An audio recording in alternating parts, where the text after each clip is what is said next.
Looking at our world from a theological perspective. This is the Theology Central Podcast, making theology central. Good afternoon, everyone. It is Friday, August the 14th, 2026. It is currently 2:06 p.m. Central Time, and I'm coming to you live from the Theology Central studio, located right here in Abilene, Texas. Now, I was trying to decide, what do? I need to broadcast about this. I need to do this. And then I realized I have limited amount of time to get things done for this broadcast. I can't go as long as I typically would. So I'm like, okay, what do I do? So I grabbed my iPad, went to the Bible app to look at my Bible reading plans. I'm following like 6, and I saw that my Bible reading journey has arrived today at the Gospel of Mark, chapter 6. So I said, you know what? I'm just going to go live, and we're going to talk a little bit about Mark chapter 6. Hopefully provide something that'll be interesting, maybe give you a perspective that you haven't seen before, maybe, possibly, and then wrap it up because I've got to get things ready because in just a few hours, it's going down. Indiana Fever versus the Dallas Wings. WNBA. My daughter's going to walk through the front door with her Dallas Wings shirt, and I'm going to meet her at the door with my Indiana Fever shirt. And if Indiana Fever is losing, then I don't know. It may turn violent here in the home. It could get ugly, ladies and gentlemen. It could. But yeah, she's a Dallas Wings fan. I have no idea why. It just shows you that no matter how you raise your children, sometimes things go horribly wrong. I'm an Indiana Fever fan. Now, I'm more of a Caitlin Clark fan than an Indiana Fever fan, if I'm being honest, because I watched Caitlin Clark play in college. So it didn't matter which team she was going to. That was going to become my team. But she happened to go to Indiana, and I'm an Indiana Fever fan. So that's what's going to be going down in a couple of hours. So, but in the meantime, what do you say? Let's look at the Gospel of Mark, chapter 6. See if I can create something worth your time. That's the goal, right? I mean, look, sometimes I debate, do I turn on the microphone or do I not turn on the microphone? The real goal is whenever I turn on the microphone, hopefully I produce something that is worth your time and you find to be valuable. So Mark chapter 6, if we look at the chapter, there is a lot of things going on in Mark chapter 6. In verses 1 through 6, we have Jesus being rejected at Nazareth.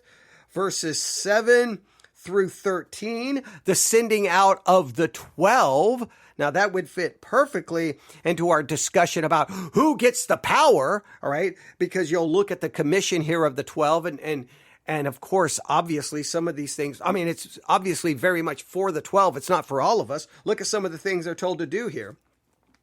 He commanded them, look at Luke?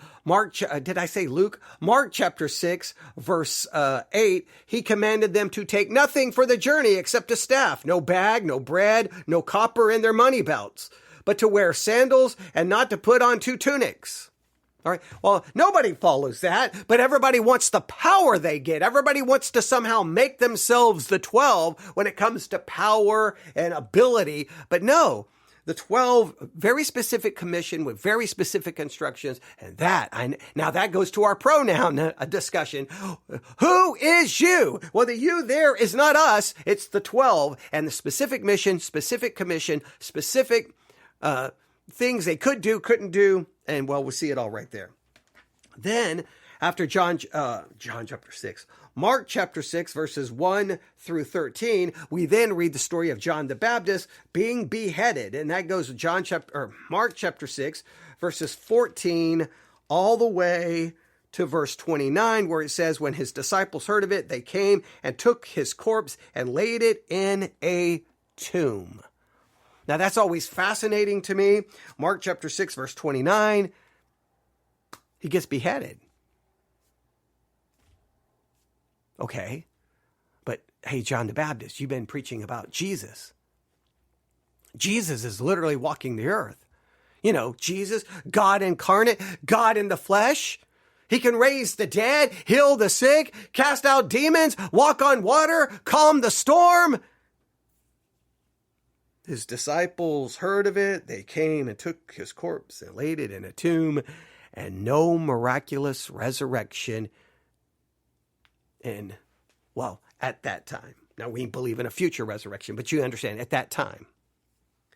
Now, immediately following this tragedy, he's killed, he's murdered. I mean, it's like, what is going on? Okay, he gets beheaded. It's just a crazy story. Right after that story, we are then met with this. In fact, we're met with two accounts of Jesus doing the miraculous. And it's funny because it's set up. There's John the Baptist, no head, body being buried in a tomb. And then immediately we have Jesus feeding the 5,000. We have Jesus feeding the 5,000. I'm going to start coughing. We have Jesus feeding the 5,000. Well, it's like, okay, so he can do this miraculous thing to provide. He gives provision. He can feed. He can provide. And a lot of people take that story to say, see, no matter what little you have, if you give it to Jesus, and he make it about us, and that somehow this is a promise that, I only have a little bit, but if I give it to Jesus, he's going to provide far more than you could need. He's going to give, and so it's almost like an investment program. And it's weird when you give whatever you have to Jesus, you have to give it to the church, and then supposedly then God I don't even understand the way that whole thing works, but no, the point of the story is not about Jesus providing. The point of the story, I think is about Jesus, but okay. So, but that contrast is pretty startling. I think anyone reading the text should see that. I mean, I know church people don't read it that way, but if I'm reading Mark chapter 6 and I get to the next, right after verse 29 of Mark chapter 6, and I'm reading verses 30 to 44, and look at how verse 44 ends. Now those who had eaten the loaves were about 5,000 men. 5,000 people? 5,000 people get fed? And this miraculous way? Okay, whoa. If you can feed 5,000 people in a miraculous way, how about instead of feeding 5,000 people, what about John the Baptist? Hey, Jesus, John the Baptist got his head chopped off. Okay. All right, never mind. Okay. So then you go to verse 45. Immediately he made his disciples get into a boat and go before him to the other side, to Bethsaida, while he sent the multitude away. All right. And when he had sent them away, he departed to a mountain to pray. So then we know they end up in a storm, and guess who comes walking on the water? Jesus himself. And then look what happens. Verse 50, they all saw him, were troubled, but immediately he talked with them and said to them, be of good cheer. It is I. Do not be afraid. Then verse 51 of Mark chapter 6, then he went up into the boat to them, and the wind ceased, and they were greatly amazed in themselves beyond measure and marveled. Wait, okay. So John the Baptist gets his head chopped off. But Jesus feeds the 5,000, walks on water, and calms the storm. Wow, that is pretty crazy. But for me, I think what's kind of interesting from a hermeneutical perspective, and this is just me thinking from a hermeneutical perspective, and I've read the chapter and then immediately wanted to talk about it. So this is no time to really flesh all of this out, right? So I apologize if it feels like a little rushed and not as thought out and made nice and easy with a 3-point outline. But I just read it and then I've turned on the microphone. So I want to make sure you understand it, because some people will criticize, well, what about this or what about this? It's me reacting in real time. By all means, you can point out, well, what about this or what about that? Just understand. It's not that I may have missed it, but I only missed it because I didn't have time to develop this out, and I wanted to do it in real time. All right, so here's what I think is I'll call it a significant hermeneutical feature. I'm going to call it a significant hermeneutical feature, and that is Mark chapter 6, verse 52. So we have we have rejection of Jesus in Nazareth. We have the sending out of the 12, who seem to go with some kind of, They cast out many demons, were anointed with oil, many who were sick, and healed them. So you got Jesus being rejected, but the disciples going out with some kind of power and ability. Then we have John the Baptist getting his head chopped off and ended up being buried. And then immediately following that, we have two accounts of the miraculous, the supernatural, Jesus feeding the 5,000 and walking on water and calming a storm. And then at verse 52, for they had not understood about the loaves because their heart was hardened. That seems so weird. That's like, what? Why did he not? Okay, this makes no sense. You are putting this after Jesus walking on the water and Jesus calming the storm, Jesus walking on the sea and calming the storm. And immediately you throw in this little tidbit about the feeding of the 5,000. Why did you not put that at the conclusion of the narrative about the feeding of the 5,000? But he puts it at the conclusion of Jesus walking on the sea. And again, just look at it. For they, who's the they? Is that the disciples that are on the boat who are scared? And then what does it say? That they were greatly amazed and in themselves beyond measure and marveled, for they had not understood about the loaves because their heart was hardened. So somehow this seems to connect the feeding of the 5,000 with the walking on the water and calming the storm. And it seems kind of like, what is going on here? I think hermeneutical hypotheses, Mark is telling us, the reader, how the preceding miracles are supposed to be interpreted.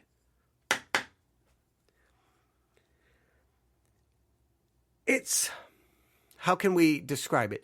Verse 52 is kind of like it's almost like an interpretive note from the narrator. It's almost like there's a narrator and saying, okay, here's an interpretive note here. And I think sometimes we miss it, okay? So look at the sequence. You got the feeding of the 5,000, which I've pointed out. You got Jesus walking on the sea, which I've pointed out. The calming of the storms. He walks on the water. The disciples are terrified. Jesus identifies himself. Then he calms the storm, or the storm is calmed. How does the text actually read? I don't want to mix up two different stories. When he went up into the boat to them, then the wind ceased and they were greatly amazed. So it doesn't say necessarily that he calms it, but as soon as he gets in the boat, the storm is calm. So the calming of the storm may not be directly related to what Jesus does, but I think the story directly connects it to him to some level. I think that's fair to say. But then right after that, Mark says, hey, they failed to understand the loaves. And you're like, but why are you going back to the loaves? So then we're kind of left with a question, like if we were in hermeneutics class working on this. Why would understanding the feeding miracle or the feeding of the 5,000, why would understanding the feeding of that or not understanding that, how would we put it? Let me say it this way. Why would the understanding of the feeding of the 5,000 prevented their astonishment when Jesus walked on water? It seems almost like, hey, the reason they're so astonished, the reason they don't get it, in fact, I'm going to look at Mark 6:52 in a different translation. I'm going to look at Mark 6:52 in a different translation, because I think we're onto something here of great significance. At least I think so. Look, this is all happening in real time, right? Mark 6:52. Just imagine we're in hermeneutics class and it's messy, okay? Okay, hang on. They were totally amazed. Okay, look at how this translation handles it. All right, but Jesus spoke to them at once. This it says, "Don't be afraid." He said, "Take courage, I'm here." Verse 51. Then when he climbed into the boat, the wind stopped. They were totally amazed. And look at verse 52. For they still didn't understand the significance of the miracle of the loaves. Okay, and so, hang on, King James. Okay, yeah, that translation, I don't know, for some reason it just made it a little clearer in my mind. So I think we can understand this. Mark is trying to say, I'll state it this way. Mark is literally telling us the reason they responded this way to Jesus walking on the water and the storm being calm. They're so amazed. It's almost like shocked bewilderment. They don't get it. Is because they didn't understand the feeding of the 5,000. So the implication is if they would have understood the feeding of the 5,000, then they would not have been so astonished and bewildered, whatever word you want to use, for Jesus walking on the water. So then why would them understanding the loaves or the feeding, why would that have prevented them from being so shocked and amazed with Jesus walking on water? That would be the question. And I think maybe the answer is because the feeding was not a lesson about God providing for people's needs. Clearly, he doesn't provide for John the Baptist's need. He gets his head chopped off. It is the point of the story of the feeding of the 5,000 is to reveal who Jesus is. And if they would have understood that miracle, then they would have understood who Jesus is. And once they would have understood who Jesus is, they wouldn't have been so astounded and confused or bewildered or whatever word you want to use with him walking on water, because they would have understood something. Now, looking at Mark 6:34. And Jesus, when he came out, he saw a great multitude and was moved with compassion for them because they were like sheep, not having a shepherd. So he began teaching them many things. So he immediately evokes this Old Testament kind of shepherd imagery of clearly God and Israel. And Jesus then has them organize, feeds them in the wilderness per se, and provides bread abundantly. Now, immediately that should be like, okay, he is providing bread. Well, who provided bread for Israel in the wilderness? God. Are you catching on who this is? Who's doing this? Now, immediately in Mark 6:45 through 51, now you have him walking on the water, walking on the sea. Now, clearly, in the Old Testament, this is clearly associated with Yahweh, Jehovah, many times. I think it's Job chapter 9, verse 8. God treadeth upon the waves of the sea. I think it's Psalm 77. Hang on. I could be wrong. I'm just trying to go from memory, so be nice. Psalm 77. I know you'll be like, of course it's Psalm 77. Okay, you've got it all memorized, right? I do my best. Psalm 77. Oh, yeah, Psalm 77:19. Your way was in the sea, your path in the great waters, and your footsteps were not known. Okay?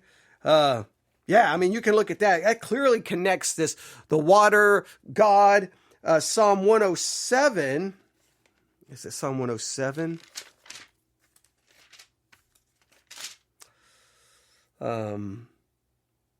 Psalm 107, I think 23 through 30. Those who go down to the sea in ships, who do business on the great waters, they see the works of the Lord and his wonders in the deep, for his commands, and raises the stormy wind, which lifts up the waves of the sea. It clearly connects God, basically Yahweh, Jehovah, as ruling the storms and brings the sailors to safety. The Old Testament is filled with this imagery. All right. Then in Mark 6:50, if you go back to Mark 6, Mark 6:50.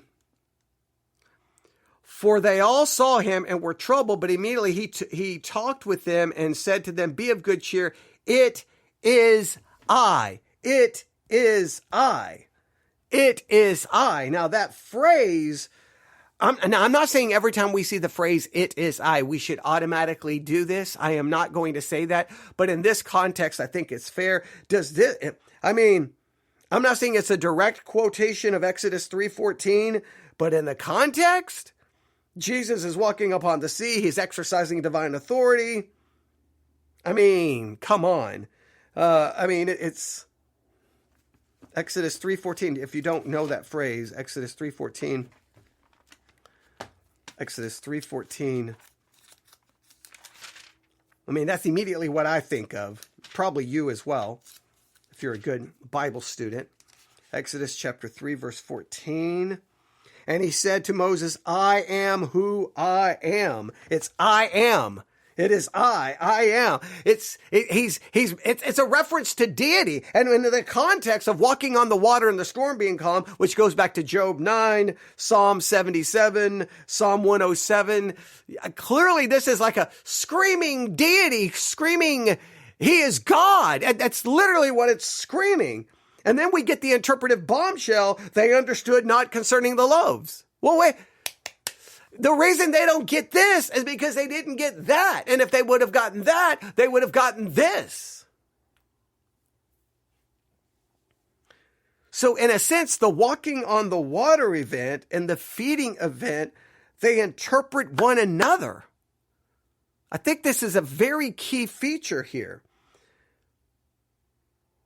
See, the problem wasn't that they didn't learn that, Jesus could solve all of their problems, or Jesus can feed them. It wasn't, you need greater faith. No, it's not that. It wasn't that they forgot that Jesus can perform miracles. No, they did not understand what the loaves meant. That's the significance here. The reason they don't get this is because they didn't understand that.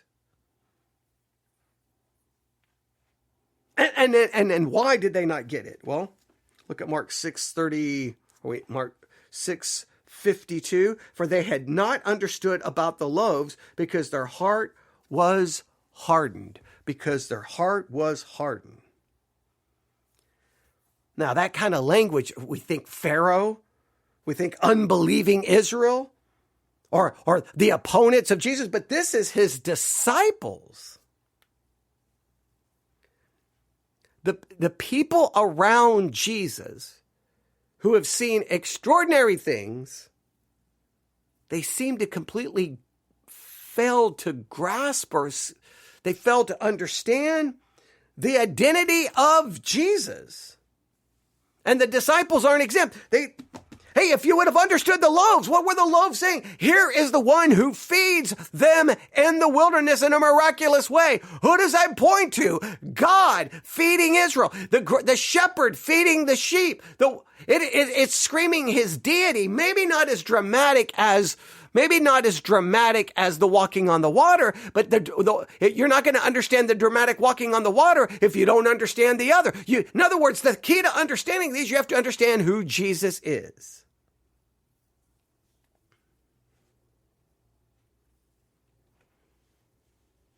And then I think, is it what? Oh, yeah, and Mark 8, almost forgot that I'm looking. Bread or feeding appears again in Mark chapter 8. I think that's important, all right? And then he warns them in Mark 8, what is it, it's 11 and 12. He warns them about the leaven of the Pharisees and of Herod. And they think he's talking about literal bread. Remember here, they think he's talking about literal bread, but he's not. And he reminds them, how does he answer here? I believe, I could be wrong here.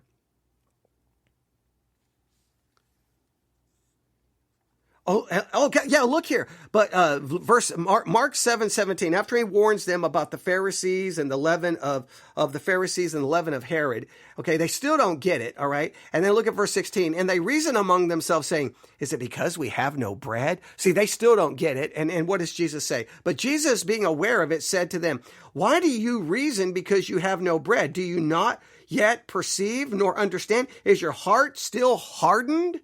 Having eyes, do you not hear? Having ears, do you not hear? Do you not remember when I broke the 5 loaves of for the 5,000?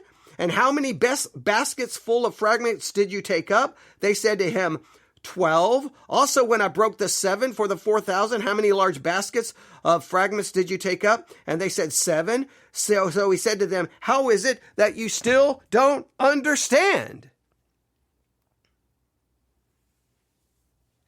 So this kind of makes a literary thread.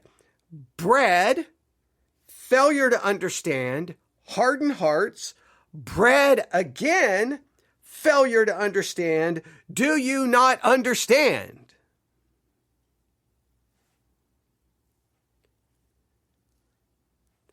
And when you see this kind of literary thread, that should prevent people from turning the feeding of the 5,000 as some kind of stupid devotional about, well, God will provide all your needs.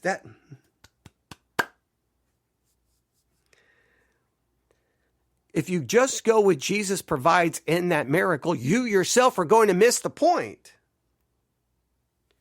What do these miracles reveal about Jesus? Don't make the same mistake that the disciples made. Understand the loaves. And the understanding the loaves is to show that he is God, that he is divine. And if they understand that, then they can understand the walking on the water. And they still didn't understand it. Even in chapter 8. So then the question is, hang on, I'm going to do something. All right. I'm going to look something up because I want to try to articulate it a little bit better than I have. So I'm going to have to look something up. Let's see. So, okay. Obviously hang on. How would I word this? Okay. Hang on.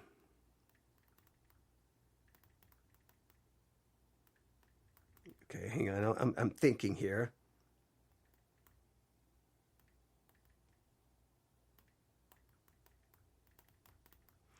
Hang on.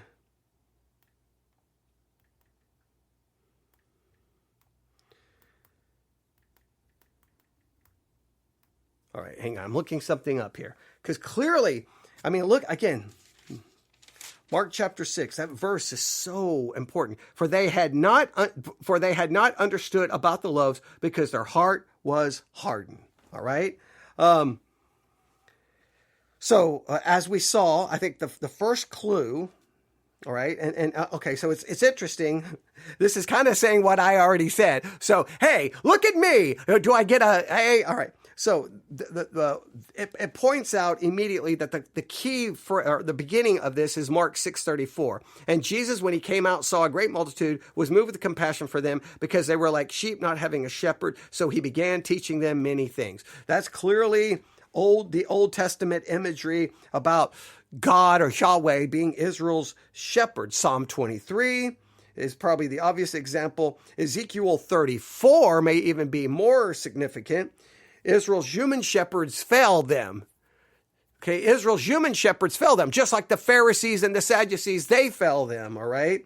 But God says, I'm going to come and I'm going to shepherd my sheep. That's Ezekiel 34:11-16. And Jesus does come to shepherd his sheep of Israel. I mean, and a very specific Israel-based focused, all right?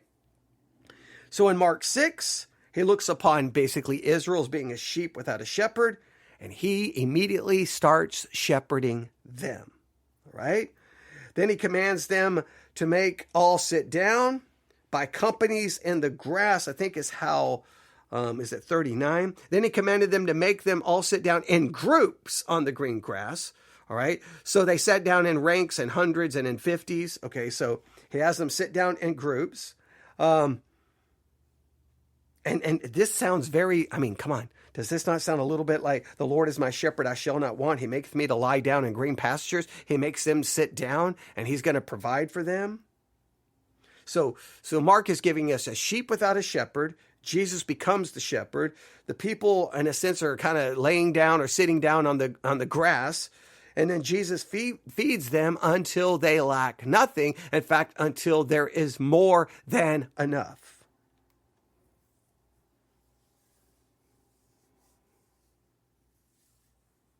Now, obviously, this points us back to, as I pointed out, Israel needing food in the wilderness, and Yahweh miraculously provides bread for Israel in the wilderness. That is manna.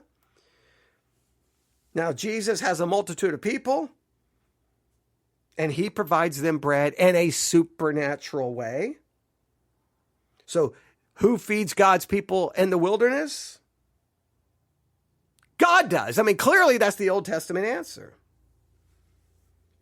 All right.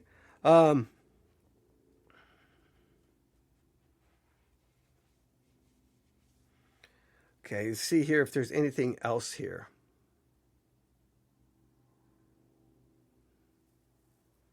And then,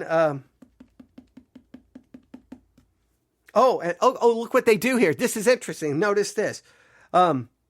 Mark gives us an interpretive key afterward. Oh, wait, it's going to point out exactly what I gave you. Okay, it says Mark 6:52. Oh, this is important. For they had not understood about the loaves because their heart was hardened. Think about how strange that sentence is. Does this not sound exactly like what I said? Jesus had walked on water. Why does Mark explain their failure to comprehend Jesus walking on water on the sea by saying they hadn't understood the bread miracle? Because both miracles answer the same question. Who is this man? The feeding says he is the shepherd who feeds God's flock in the wilderness, and that is God. And then he says he is the one who walks upon the water, and that's obviously attributed to God in the Old Testament. So the theological movement is this: Yahweh, Jehovah, shepherds Israel. Jesus shepherds the sheep. Yahweh, Jehovah, feeds Israel in the wilderness. Jesus feeds Israel in the wilderness. Yahweh, Jehovah, provides abundant food for his people. Jesus provides until everyone is satisfied and there's an abundance left over. Jehovah, Yahweh, provides abundant food for his people. Yahweh, Jehovah, walks upon the waves of the sea, walks upon water, and Jesus walks upon the sea. Then after all of that, the disciples should have understood something about Jesus from the loaves. And that's what makes the feeding of the 5,000 absolutely massive for Christology, for understanding Jesus. It's not about that Jesus just has the ability. It's about who Jesus is. And Mark is placing Jesus inside the identity, actions, and prerogatives of Israel's God because he is God. And I know when people teach this in Awana or in Sunday school, all right, little kids, we give Jesus your little bitty lunch and and watch what Jesus can do with it. When church teaches this chapter in such a ridiculous, childish, foolish way, you miss the massive Christological truths that's being taught here. The story is not about it's not about what Jesus can do with what you give him. This question is, who is this Jesus who feeds Israel in the wilderness, who shepherds them, and who can walk on water? It is God. Mark 6 is a declaration of the deity of Christ. It's not about what Jesus can do with your lunch if you give it to him. It's not about, hey, if you'll give yours to God, you're going to be blessed in abundance. So make sure you put some money in the offering plate. No, it's a Christological chapter about the identity of Jesus Christ, being not just a man, but true God, true man. All right, I'm glad I looked that up because they went way beyond what I thought. I just wanted to see, okay, am I right about how the merit, because obviously, look, I cannot stress this enough. All right, Mark 6, you get the feeding of the 5,000, you got the walking on the water. And then, but notice verse 52, after the walking on the water, for they, the disciples, the one who just witnessed this, had not understood about the loaves because their heart was hardened.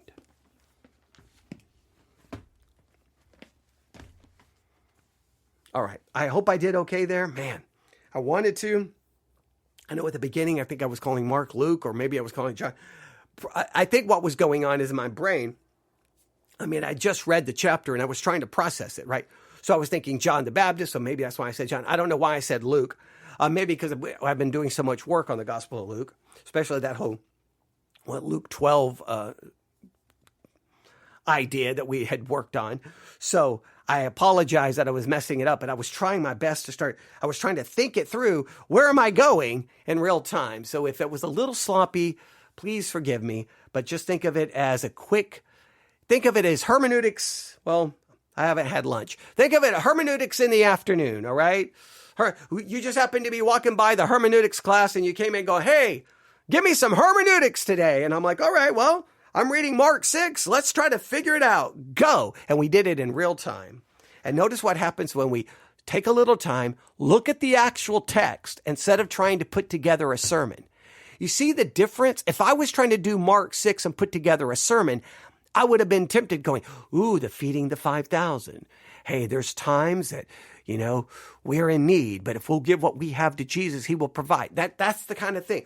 Hey, Jesus walks on the water. When you're afraid, when you're scared, all you need to do is get Jesus in the boat and the storm will calm in your life. That's the garbage sermons do. But see, when you say, no, I'm not here to do a sermon. I'm here to understand the text. And then we found the first, a significant hermeneutical clue in that chapter. Now, what I would challenge you to today, pull up sermon audio. How many sermons can you find on Mark 6:52? And do they see it as the hermeneutical or the narrator's note on how to interpret not only the walking on the water, but the feeding of the 5,000? All right. I apologize. I wish it could have been better, but well, I need to figure out food. I got to get things ready because we got a basketball game going down tonight. Dallas Wings versus the Indiana Fever. Now, if the Indiana Fever happens to lose, I need you to send your condolence. I need you to show that you feel bad for me. Okay, I can't even speak correctly, all right? I need you to be very sorry for me, okay? I need you to check on me and make sure that I'm okay. All right, no, I don't think we're going to try to talk too much trash. I don't think so. I don't think we're going to try. I don't think we're going to try to talk too much trash because you don't want to ruin it. You don't want it to no, you don't want to do that. You want to just be like, well, it was a good game. Thanks for coming. And then right about the time she gets ready to get in the car, yeah, see, I told you. No, I won't do that. I won't wait till the very end. Okay. I'm going to be a good sport, but I have a feeling that if Indiana loses, she's going to start talking trash. I have a feeling because see, I'm more godly than she, because I'm a Christian podcaster, right? So, I won't pick up the sword and I'll just say, I love you more than I love winning or my team winning. So I'm not going to say anything back because I taught a little message on 1 Kings 3. No, I'm not going to say that. That would be so self-righteous and garbage. Okay. Because in my heart, I wouldn't believe any of it. I'm going to be like, you need to shut up. All right. Okay. How about you and I go to the basketball court down the street and then we'll really see. Okay. That's what I should do. It's like, the Dallas Wings may have won, but me and you, let's go right now. Okay. yeah, it's going to get out of hand. It is. I have a feeling. All right. But in the meantime, Mark chapter 6. What word was I trying to say? I don't even know. Condolences? I don't even know what word. Is that the way you even say it? I don't know. For some weird reason, that word just escaped me. But hey, I'd rather mess up that word than mess up something in Mark chapter 6. All right. Thank you for listening. Everyone have a great day. God bless.